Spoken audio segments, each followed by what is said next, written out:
어마어마한 어떤 파장이 된 거죠. 많은 분들이 이게 가능하다고? 라고 하는 어떤 신락 같은 가능성을 본 거예요. 그 전까지 거버넌스라는 걸 해본 적이 없으니까 관은 관대로 되게 열심히 하려고 하는데 그게 이제 민의 입장에서는 약간 좀 이렇게 마음에 안 드는 거고 또 시민사회의 생각도 뭔가 관의 입장에서는 서로 신뢰가 안 가고 서로 이런 상황이었던 것 같아요. 제가 지금 생각해보니까 그 당시 2012년이죠. 마을과 학교가 서로 협력해서 뭔가를 한다라는 그런 상상 자체가 굉장히 그 몽상이었던 거죠. 그분들이 보기에는 말도 안 돼, 이거는. 근데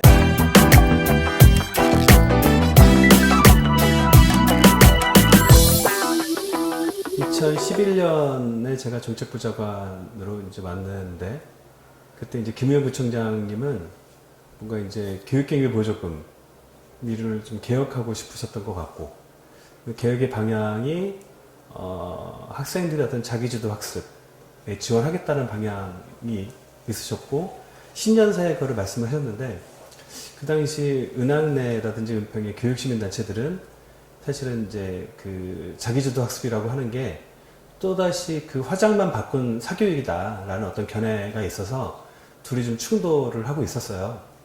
저는 이제 정책부장의 입장에서 구청장의 지시를 어길 수도 없고 또 시민사회의 의견에 반하는 정책을 할 수도 없어서 좀 중간에서 고민을 했죠. 근데 그 당시에 아마 이제 구청장이 신년사를 보고 굉장히 많은 사교육 업체들이 제안서를 들이밀었어요. 제안서를 보니까 사실은 진짜 말대로 너무 고가의 수혜 학생들은 적은 굉장히 그런 프로그램이더라고요. 그래서 제가 한 10군데 가까이 아마 이제 제안서를 보면서 역으로 요청했죠. 이 정도를 돈을 들이고 그 적은 학생들 대상으로 이런 프로그램 돌리는 게 마땅치 않다.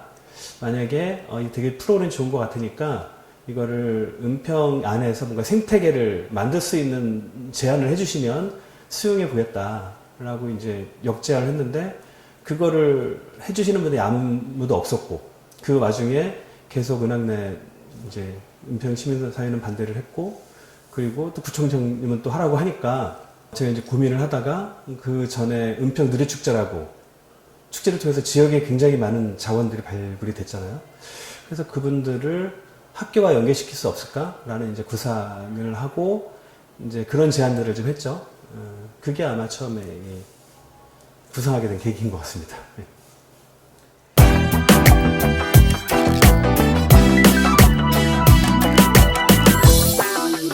제가 그 이후에 거버넌스라는 것에 대해서 관심이 많아가지고 이제 사회학 공부도 하고 논문도 쓰고 했는데 그 전까지 거버넌스라는 걸 해본 적이 없으니까 관은 관대로 되게 열심히 하려고 하는데 그게 이제 민의 입장에서는 약간 좀 이렇게 마음에 안 드는 거고 또 시민사회의 생각도 뭔가 관의 입장에서는 서로 신뢰가 안 가고 서로 이런 상황이었던 것 같아요.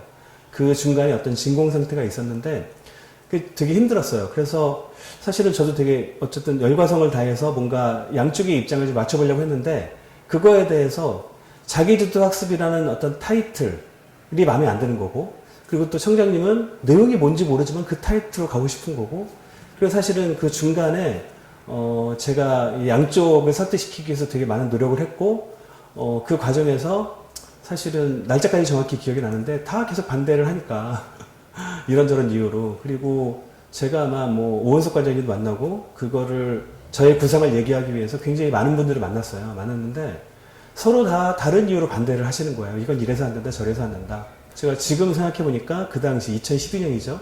마을과 학교가 서로 협력해서 뭔가를 한다라는 그런 상상 자체가 굉장히 그 몽상이었던 거죠. 그분들이 보기에는 말도 안 돼 이거는.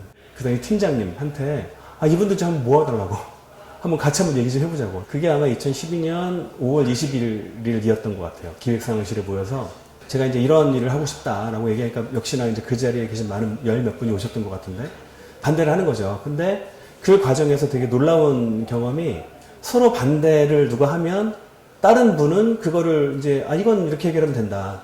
또 다른 분이 또 그럼 이거 어떻게 할 거냐라고 하면 또 다른 분이 이제 그 문제를 해결하는 어떤 놀라운 집단 지성의 힘을 받고 가장 결정적인 한마디는 그 당시 여천초등학교 아마 그 김동찬 선생님이라고 교육복지 부장하시던 분인데 그분이 이제 어쨌든 뭐 시민사회 활동가는 아니신데 그 열정이 있으신 선생님이시고 뭐 목소리가 크신 분도 아니에요. 되게 작은 목소리로 사실은 선생님들이 아이들의 요구는 갈수록 이제 많아지고 있고 그 학교에서는 연수를 통해서 그런 아이들의 요구를 교사가 이렇게 받아야 된다라고 하고 있는데, 교사가 교과과정 전문가지 문예체 전문가는 아닌데, 만약에 마을이 협력해서 이걸 도와줄 수 있다면 학교 입장에서 되게 좋을 것 같다라고 얘기를 되게 작은 목소리로 하셨어요. 근데 그 목소리가 어마어마한 어떤 파장이 된 거죠. 많은 분들이 이게 가능하다고? 라고 한 어떤 신락 같은 가능성을 본 거예요. 마을의 콘텐츠를 학교가 반길 수도 있다고? 라는 어떤 가능성이 열린 거죠.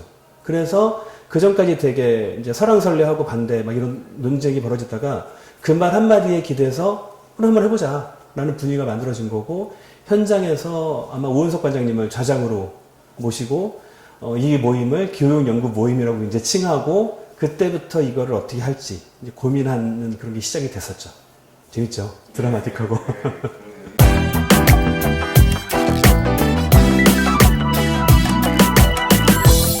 처음 하는 일이었고, 그리고 뭐 지금 기억하기에 제가 뭐 지금은 그래도 많은 분들이 이제 서로 안면도 알고, 그러지만 그때만 하더라도 사실은 이제 구청장이 그 뭐 정책부장관이라고 하나 데리고 왔는데 뭐 누군지 잘 모르겠고, 별로 뭐 이렇게 똑똑해 보지도 않고, 약간 뭐 황당한 얘기만 하고 다니고, 막 어떤 이런 불신, 이런 것들이 있었던 것 같고, 제가 구청에서 한 뭐 7, 8년 정도 있으면서 거버넌스도 하면서, 사실은 정책연구단 단장도 했었죠.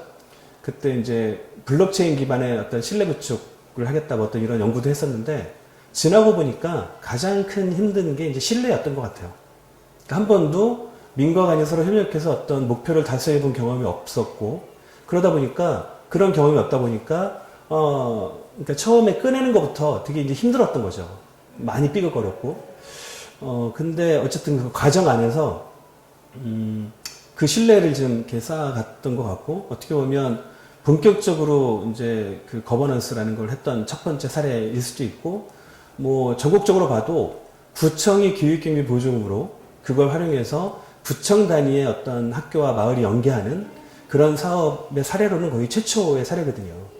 어쨌든 행정은 처음 가는 길에 잘 안 가는 그런 속성이 있고, 그러니까 시민사회 안에서도 사실 마찬가지로 자기의 어떤 상상의 범위 안에 있지 않은 것에 대해선 되게 부정적으로 생각하는 측면이 이제 없잖아 있는 거죠. 그래서 그런 것들을 극복하고 돌파해 나가는 게 많이 힘들었는데, 그럼에도 불구하고 사실은 은평은 되게 토양이 좋잖아요. 토양이 좋고, 저의 얘기에 많은 분들이 또 이렇게 뭐랄까 지지를 해주셨고, 그런 분들이 뭐 지금 생각하면 오은석 과장님도 그렇고, 뭐 이미경 대표님도 그렇고, 김미은 그 당시에는 어쨌든 평생교육관 팀장님이셨고, 그 외에 서울시 서부교육청에 있던 조유계 선생님, 그리고 이성윤 선생님, 홍기복 선생님, 뭐 이런 분들이 많이 어쨌든 그 논쟁도 했지만 지지도 해주셨기 때문에 이렇게 시작할 수 있었던 것 같고, 행정에서도 사실은 이제 구청장이 바뀌고, 새롭게 뭔가 이제 이런 일을 하는 과정에서 뭔가 나름 열심히 좀 도왔던 것 같아요. 뭐 지금 기억나는 건 뭐 또 다른 질문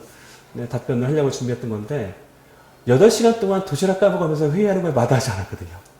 그때. 지금 너무 기억이 나고, 그런 어떤 힘든 시간을 함께 겪었으니까 이게 뭔가 성공할 수 있지 않았을까라는 생각도 들고, 또 되게 재미있는 게 행정에서는 8시간 동안 이 사람들이 행정의 어떤 정책을 위해서 시민들이 어떤 참여해서 회의를 하는데, 자기가 힘든 것도 힘든 거지만 되게 이제 그 뭐랄까 미안한 거죠. 공식적인 위원회가 아니라 수당도 못 챙겨주는데 그냥 도시락 꼴랑 주는 건데, 그런 어떤 미안함들이 또 생겼고, 이게 어떻게 보면 뭐 신뢰를 구축할 수 있는 좋은 어떤 계기가 되지 않았을까라는 생각이 지금은 드네요. 신뢰의 그 단초 역할을 했던 게 어떻게 보면은 그 미안함과 그런 거에서 생겼을 수 있었을 것 같아요. 그 단초 역할의 그리고 중심과 핵심에는 최이태라는 사람이 있었다. 아니 뭐 제가 뭐 그런 건 아니고, 근데 아무튼 뭐 제 개인적인 얘기를 하자면, 뭐랄까, 이제 구청 단위의, 그 풀뿌리 단위의 어떤, 이제 뭐랄까, 뭐 주민들과 거버넌스, 뭐 이런 것에 대해서 좀 관심이 좀 있었고, 제가 사실은 많이 배웠죠. 그러니까, 제가 원래 뭐, 이렇게 그런 얘기를 하는데, 그 전에 제가 공무원들에 대해서 들었던 건 뭐, TV나 또는 미디어, 영화를 통해서 공무원들의 부정성만 봐왔죠. 그래서 사실은 공무원도 되게 나쁜 사람이야 라고 생각을 했었고, 시민사회에 대해서는 되게 막연한 기대가 있었어요. 아, 이 사람들은 정말 좋은 사람들이니까 무조건 지지해줘야지. 근데 현실 안에서는 사실은 이제 그게 이제 제가 생각했던 거랑 다른 것들이 많이 펼쳐지고 있었고, 그 과정에서 뭐랄까 이제 행정이 잘할 수 있는 게 분명히 있고 시민사회가 가질 수 있는 게 또 있는데, 이런 것들이 잘 엮여진다면 너무 좋을 것 같은데 그러지 못하는 어떤 현실들. 그러니까 뭐 저의 역할이라고 한다면 뭐랄까 그냥 연결하고 이제 소개팅을 했다라고 해야 되나?